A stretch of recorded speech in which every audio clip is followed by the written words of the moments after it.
Welcome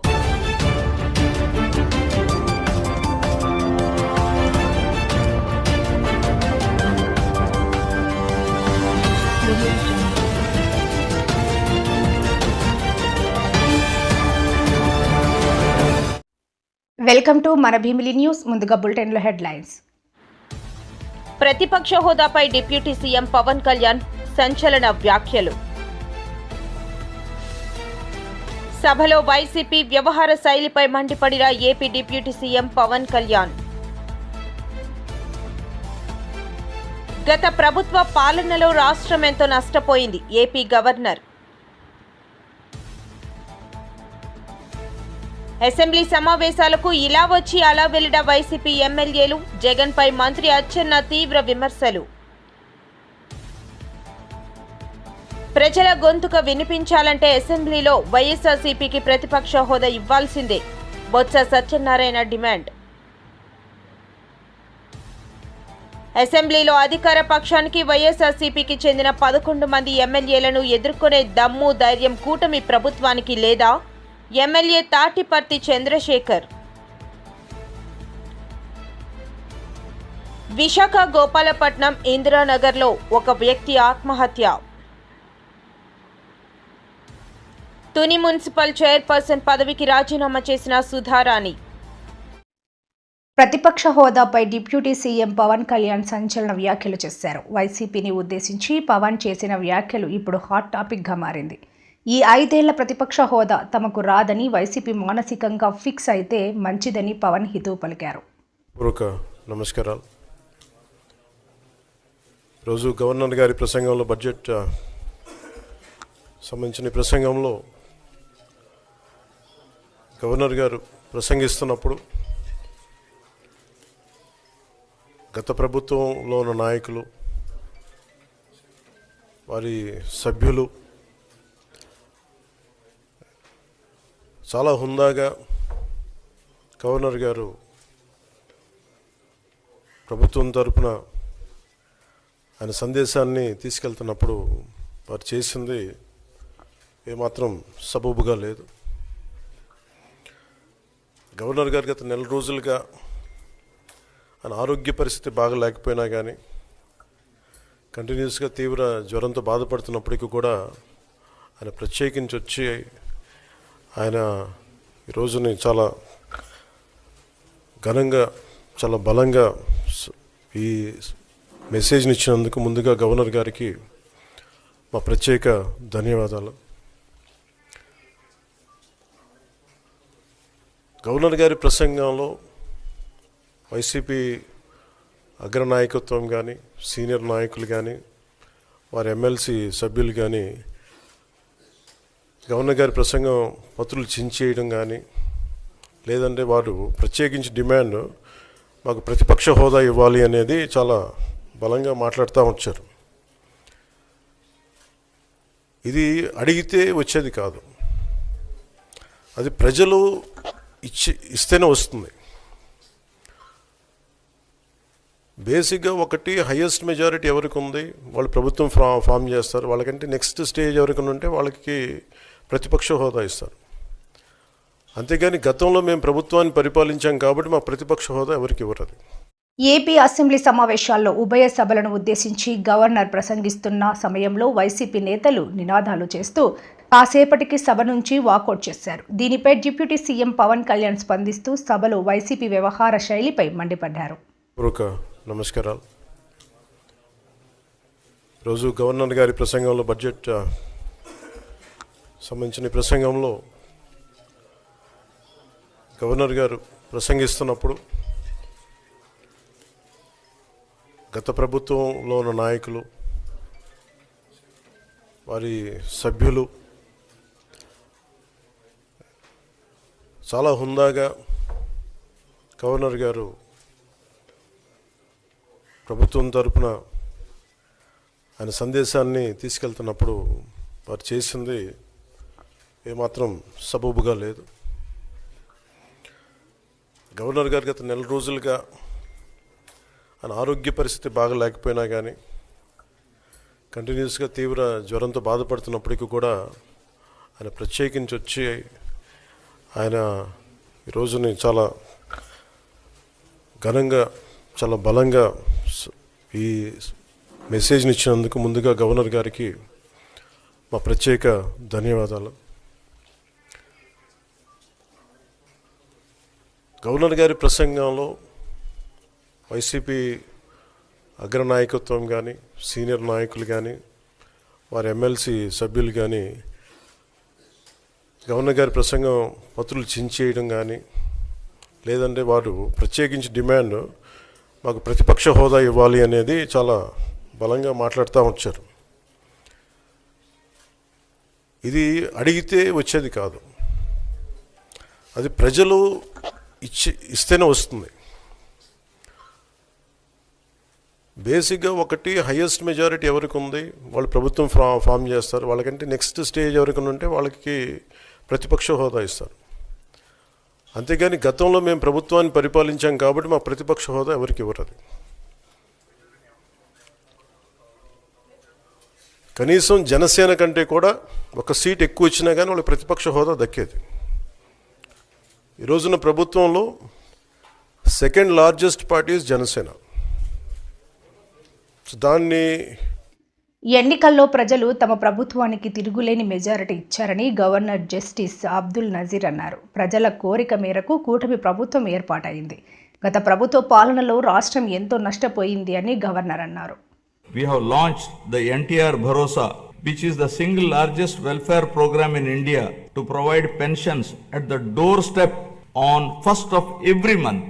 No other state has such a massive DBT welfare scheme. Under the scheme, the monthly pension for senior citizens has been increased from rupees 3,000 to rupees 4,000, for differently abled rupees 3,000 to rupees 6,000 per month. Overall, around 64 lakh people, including 8 lakh differently abled people, are benefiting from the scheme, incurring an expenditure of rupees 33,312 crores per annum, with 29,281 crores disbursed till now. To ensure food security for the underprivileged, we have strengthened the public distribution system and also revived 204 Anna canteens offering nutritious meals at a nominal price of rupees 5, leaving no one hungry. With a focus on education, social security and economic empowerment of weaker sections of communities, we are implementing pre-matric and post-matric scholarship for SC, ST, BC and minority students. We have revived economic support schemes for SC, ST, BC and minorities by allocating rupees 2,000 crores with a special focus on encouraging entrepreneurship and income generation activities. We are providing free power up to 200 units for SC and ST households. For the categorization of SCs, the government has constituted a one-man commission to determine the modalities of categorization. Our government is committed to the overall socio-economic development of 27.39 lakh scheduled tribes, including 4.93 lakh particularly vulnerable tribal groups. This is being achieved by implementing welfare and developmental activities in different sectoral domains like education, health, infrastructure, livelihoods, skill development and self-employment of tribals in ITDA areas. Backward class assembly సమావేశాలకు ఇలా వచ్చి అలా వెళ్లిన YCP ఎమ్మెల్యేలు జగన్పై మంత్రి అచ్చెన్న తీవ్ర విమర్శలు గుప్పించారు. హాజరు కోసమే సభకు వచ్చారని అన్నారు. సభ్యత్వాలు పోతాయని భయంతోనే వచ్చారని భావిస్తున్నట్లు తెలిపారు. బయటకొచ్చి నేను ప్రతిపక్ష వాదా నాకు ఇచ్చినంత వరకు నేను శాసనసభకు రానని మాట్లాడుతున్నాను. ఎక్కడొస్తుంది నీకు ప్రతిపక్ష హోదా? ప్రతిపక్ష హోదా అనేది స్పీకర్ అయ్యన్న పాత్రుడు గారు, ముఖ్యమంత్రి చంద్రబాబు నాయుడు గారు ఎవరో ఇచ్చింది కాదు. ప్రతిపక్ష హోదా అయినా అధికార పక్ష హోదా అయినా ఇచ్చింది ప్రజలనే విషయాన్ని నువ్వు గుర్తు పెట్టుకోవాలని చెప్పి తెలియజేస్తున్నాను. ఈరోజు ప్రజలు నన్ను శాసనసభ్యుడిగా గెలిపించారు కాబట్టే నేను శాసనసభకు వచ్చాను. ప్రజలు గెలిపించకపోతే శాసనసభకు కూడా వచ్చే అవకాశం ఉండదు. ఈ వింత పోకర్లన్నీ చూస్తుంటే ఆశ్చర్యం కలుగుతుంది. ఇటువంటి డిస్కషన్స్ ఎప్పుడు ఈ రాష్ట్రంలో జరగలేదు. ఇటువంటి ప్రస్తావనలు ఎప్పుడు కూడా జరగలేదు.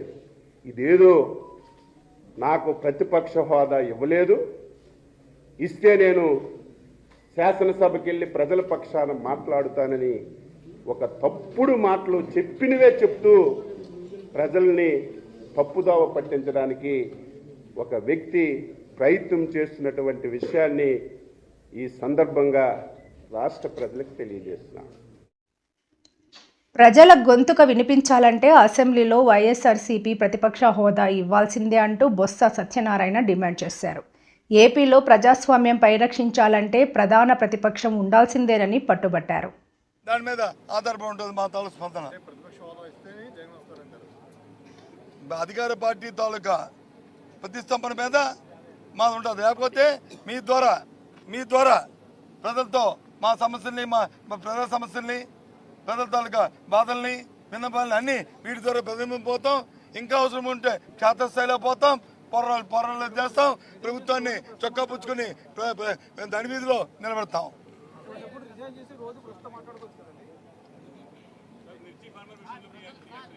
ఏంటి మిర్చి ఫార్మర్ చెప్పగా మా డిమాండ్ మిర్చి ఫార్మర్స్కి మద్దతు ధర ప్రభుత్వం ప్రకటించాలి. ఆ మద్దతు ధరకి ప్రభుత్వమే కొనుగోలు చేయాలి. మార్కెట్ ఇంటర్వెన్షన్ జరగాలి. కేంద్రం ఎప్పుడో ఇస్తుందని ఎదురు చూడడం కాదు. అంతవరకు రైతులు వచ్చి ఉండలేరు. రైతులు ఆత్మహత్యలు చేసుకుంటున్నారు, ఇబ్బందులు పడుతున్నారు. దయచేసి ప్రభుత్వం ఆలోచన చేయాలి అనేది మా డిమాండ్. ఓకే,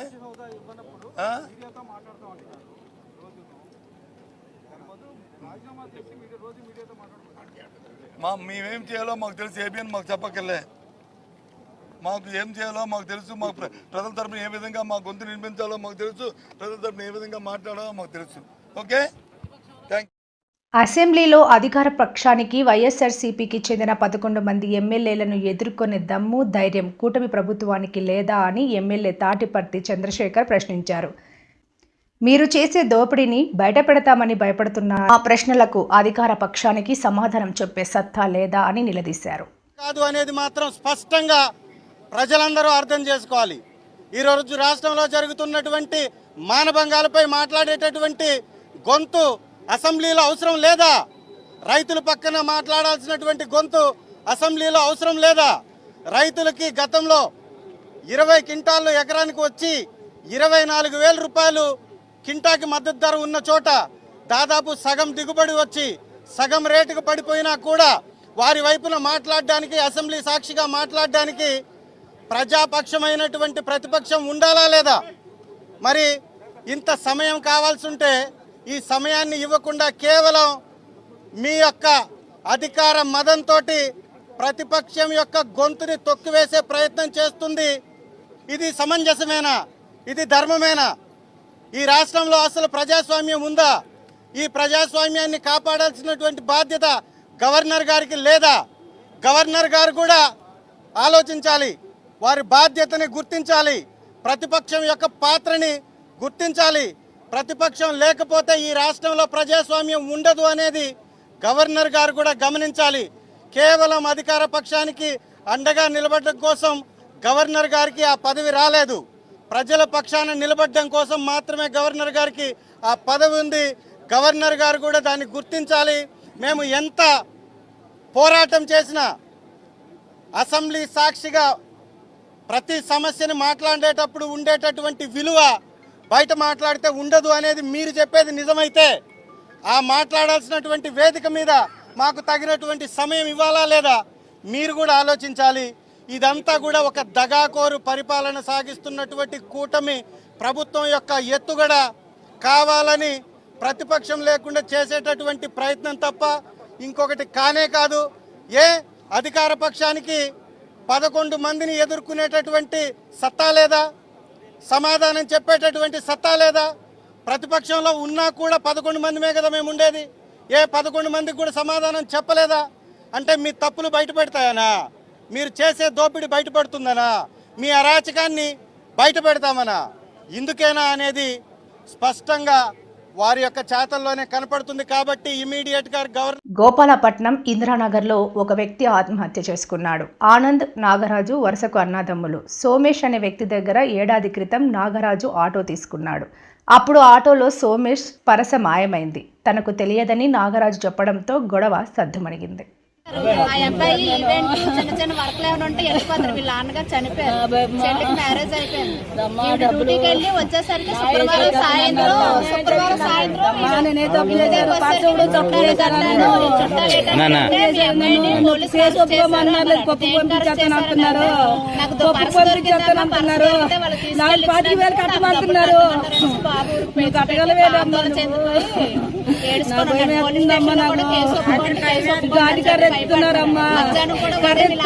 నాకు డబ్బులు భయం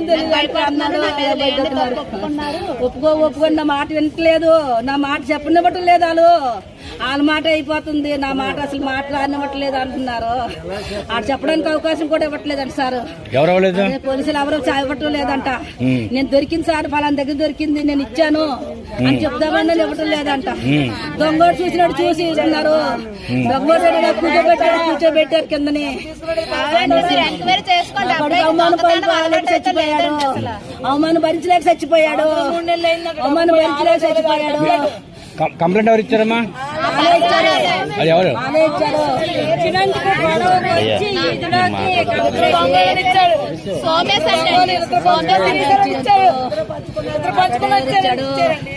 ఆటోలు ఇచ్చారు. ఆ కొడుకు చదువుకున్నాడు, ఫోన్ లో దొరికింది కదా, అది బతికిపోతుంది. నీ పనికొచ్చిన కాగితాలు అని తీసుకెళ్లి అనియా నీ పనికొచ్చిన కాగితాలు లాగా ఉంది చూడు, నీ పసిపోయింది అంటే ఇందులో 5,000 ఉంది. పోయిన సంవత్సరం 5,000 అంటే అప్పుడు దాకా ఏం పని చేశాడు? అప్పుడు దాకా ఎందుకు కంప్లైంట్ ఇవ్వలేదాడు? నా కొడుకు ప్రాణం తీసుకోవడానికా? నా కొడుకు మీద నా కొడుకు ఉందా? ఎంతమంది ప్రాణాలు తీస్తారు? అసలు అందులో డబ్బులు ఉందా లేదా? డబ్బు ఉన్నాడైతే అప్పుడే కదా ప్రయత్నం చెయ్యాలి, అప్పుడే కేసెడతారు. ఇలా లంచాలు తీసుకుంటారా? ఇలా బ్లాక్ మెయిల్ చేస్తే డబ్బులు తింటామని చూస్తున్నారు అందరి దగ్గరనా? కోరం లేక తుని మున్సిపల్ వైస్ చైర్మన్ ఎన్నిక ఇప్పటికీ 4 సార్లు వాయిదా పడింది. మరోసారి సన్నాహాలు చేస్తుండగా రాజకీయ సమీకరణాలు మారిపోయాయి. చైర్పర్సన్ పదవికి సుధారాణి నేడు రాజీనామా చేశారు. అయితే కౌన్సిలర్గా కొనసాగుతానని, తనతో సహా 15 మంది కౌన్సిలర్లు వైసీపీలోనే ఉంటారని ఆమె చెప్పారు. ఇప్పుడు వైస్ చైర్మన్ అన్నది ఎలాగ అయిపోతుంది, నెక్స్ట్ చైర్మన్ మీద ఎలాగా వాళ్ళకి కావాల్సింది వాళ్ళకు వచ్చి, ఎందుకంటే ఇప్పుడు నేను చెప్పాను కదా ఎజెండాలో సంబంధించిన విషయాలన్నీ వాళ్ళకి అవ్వట్లేదు. వాళ్ళు అవినీతి చేయాలి, వాళ్ళు దౌర్జన్యాలు చేయాలి. అవి చేయాలంటే వాళ్ళకి ఆ కుర్చీ కంపల్సరీ కావాలి. మేము ఎలాగా రిజెక్ట్ చేస్తాం. నా కౌన్సిల్ సభ్యులు ఇబ్బంది పడకూడదు. వాళ్ళని విపరీతంగా మానసికంగా వాళ్ళ ఇంట్లో పెద్దవాళ్ళని కూడా వాళ్ళ ఇళ్ళకి వెళ్ళి బెదిరించి, పిల్లల్ని బెదిరించి, స్కూల్కి వెళ్తున్న పిల్లల్ని బెదిరించి, ఏంటమ్మా ఇది? అసలు ఈ పరిస్థితి నా తుని చరిత్రలో, ఎందుకంటే నా పుట్టినిల్లు మెట్టినిల్లు కూడా ఇదే. నేను వేరే ఊరి నుంచి అత్తింటికి రాలేదు. ఇదే నా పుట్టినిల్లు, ఇదే మెట్టినిల్లు.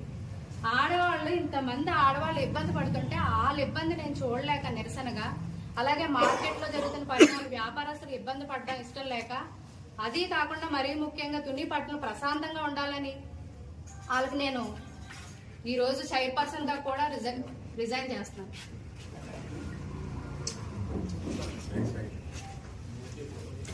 మీ ముందే కూడా లైవ్ లోనే నేను సైన్ కూడా చేస్తున్నాను.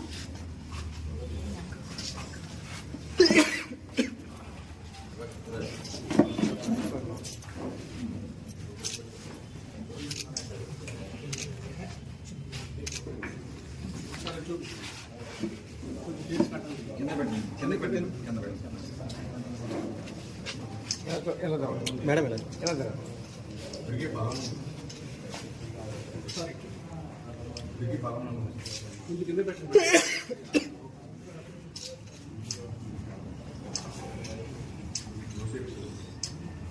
మీరు ఒకసారి గమనించాలి, ఇప్పటికీ బలం కూడా నాదే ఉంది. 15 మంది ఉన్నారు, కానీ ఎవ్వరు ఇబ్బంది పడకూడదు. కానీ నేను చైర్పర్సన్ గానే రాజీనామా చేశాను, కానీ కౌన్సిల్ గా అయితే రాజీనామా చేయలేదు. ప్రజాస్వామ్యంలో నేను గెలిచి కౌన్సిలర్ గా ఉండి ప్రజల కోసం నేను పోరాడతాను, నా పార్టీ కోసం నేను పోరాడతాను. గాడ్చెట్టి రాజా గారు ఎలా చెప్తే అలా మేము చేస్తాము. ప్రజల కోసం మేము పోరాడతాం. కౌన్సిల్కి వెళ్తాం. కౌన్సిల్కి వెళ్ళి వాళ్ళు చేసే అవినీతి కానీ వాళ్ళు చేసే దౌర్జన్యాలు కానీ అవన్నీ కూడా మేము నిలదీస్తాం. ఇది కేవలం 15 మంది బలం ఉన్న ఇలా మానసికంగా ఎంత ఇబ్బంది పెడుతున్నారంటే, నా ఫోన్ చూపిస్తాను సార్, నా ఫోన్ ఎంత ఇబ్బంది పెట్టారంటే, కొండ అవతల ఉంటుంది బయటికి తీసుకెళ్లి కిడ్నాప్ చేసి వాళ్ళు బెదిరించి, నాకు ప్రాణ రక్షణ లేదు, నాకు ఇబ్బందిగా ఉంది మేడం గారని. చూడండి, టైం చూడండి, 12:06 తెల్లవారుజాను, 1:30, 2 గంటలకి. అంటే మహిళలకు ఉన్న రక్షణ ఇదే అనమాట మన తుల్లో. ఇంత దారుణంగా ఒక మహిళా ఎమ్మెల్యే ఉండి ఒక మహిళా చైర్మన్ గారిని, ఒక బిడ్డ కన్నా తల్లికే తెలుస్తుంది ఆ బాధ ఏంటో. అంతలాగా ఆడవాళ్ళు పరిగెట్టిస్తారు. ఆ రోజు కాలం కంపల్సరీ సమాధానం చెప్తుంది. ఇక్కడ కాల్చిన ప్రతి బొట్టికి కూడా సమాధానం చెప్తుంది.